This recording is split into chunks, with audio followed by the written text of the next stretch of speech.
नमस्कार विद्यार्थी मित्रांनो, आज आपण इंडिसेस अँड क्यूब रूट या प्रकरणातील प्रॅक्टिस सेट 3.3 मधील दुसरा अभ्यास म्हणजे दुसरा भाग आपण पाहणार आहोत। यापूर्वी आपण पहिला भाग पाहिलेला आहे। दुसरा भाग आहे सिम्प्लिफाय, म्हणजेच आपल्याला त्याचं घनमूळ काढायचं आहे। अगदी साधं सोपं आहे। पहिलं गणित मी एक सोडून देतो, दुसरं तुम्ही सोडवायचं आहे। आता हा जो अंक आहे 16/54, 16 ही संख्या कोणाचा घन आहे का? नाही। 54 ही संख्या कोणाचा घन आहे का? नाही। मग आता आपल्याला काय करायचे, ह्याचे आपल्याला अवयव पाडायला लागतील की ही संख्या अवयव पाडताना कोणत्या तरी संख्येचा घन असला पाहिजे। आता 16चे अवयव काय? अगदी साधी सोपं, 2 16 आणि त्याचप्रमाणे 54 चे 27 दुणे 54 म्हणजे 2 1 2 2 कॅन्सल। मग आता मला सांगा घनमूळ किती राहील? आता 8/27। आता 8 कोणाचा घन आहे? अगदी साधं सोपं आहे। 8 कोणाचा घन आहे? 2 चा। आणि 27 कोणाचा घन आहे?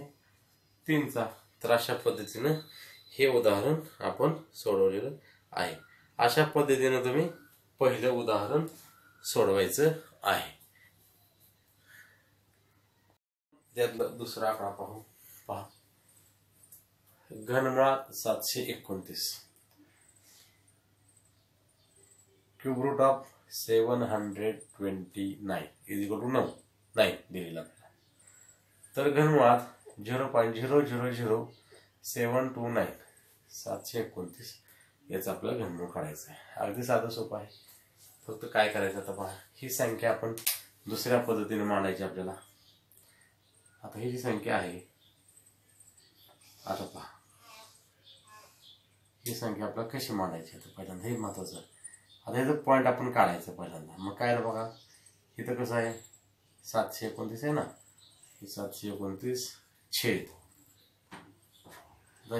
छेद जो आहे तो छेद कसा येईल पहा, एकक दशक शतक, एकक दशक शतक, हजार, दश हजार, लक्ष आणि दशलक्ष आणि दशलक्ष म्हणजे 10 लाख। म्हणजे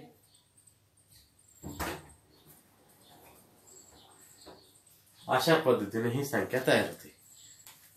कशी तयार केली लक्षात घ्या तुम्ही। आता आपल्याला ह्याचं आता घनमूळ काढायचं। आपल्याला कसं काढायचं पहा, 729 ला 729। आता हे जावे पाडू आपण, हे जावे पहा, हे जावे अशी येतील। आता हे जे आपण अवयव पाडायचे म्हणलं 1 2 3, हे दशलक्ष आहे ना, हे जावे आपण अशा पद्धतीने पाडू शकतो। इथे शून्य किती आहेत? 6 शून्य आहेत। मग 2 2 2 म्हणजे 100 गुणिले 100 गुणिले 100, बरोबर आहे। आपण त्याचे 3 चे गट केले। का 3 चे गट केले? तर आपल्याला ह्याचं घनमूळ काढायचं आपल्याला।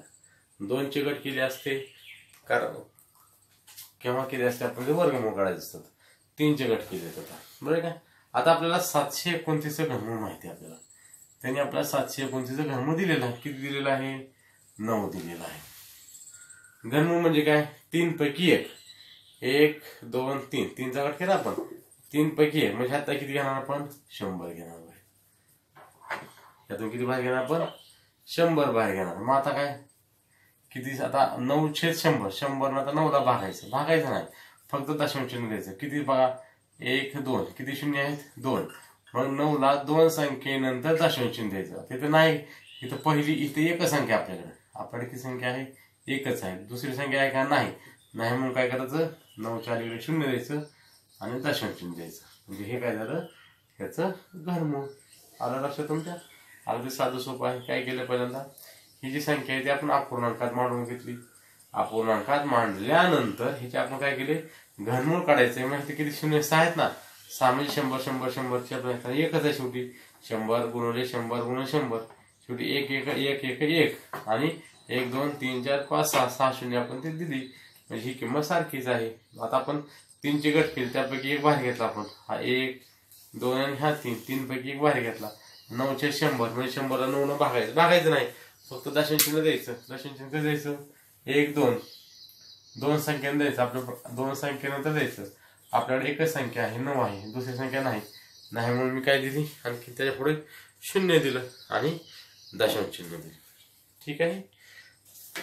तर अशा पद्धतीने हे आपलं तिसरं प्रकरण जे आहे ते संपलेलं आहे. धन्यवाद.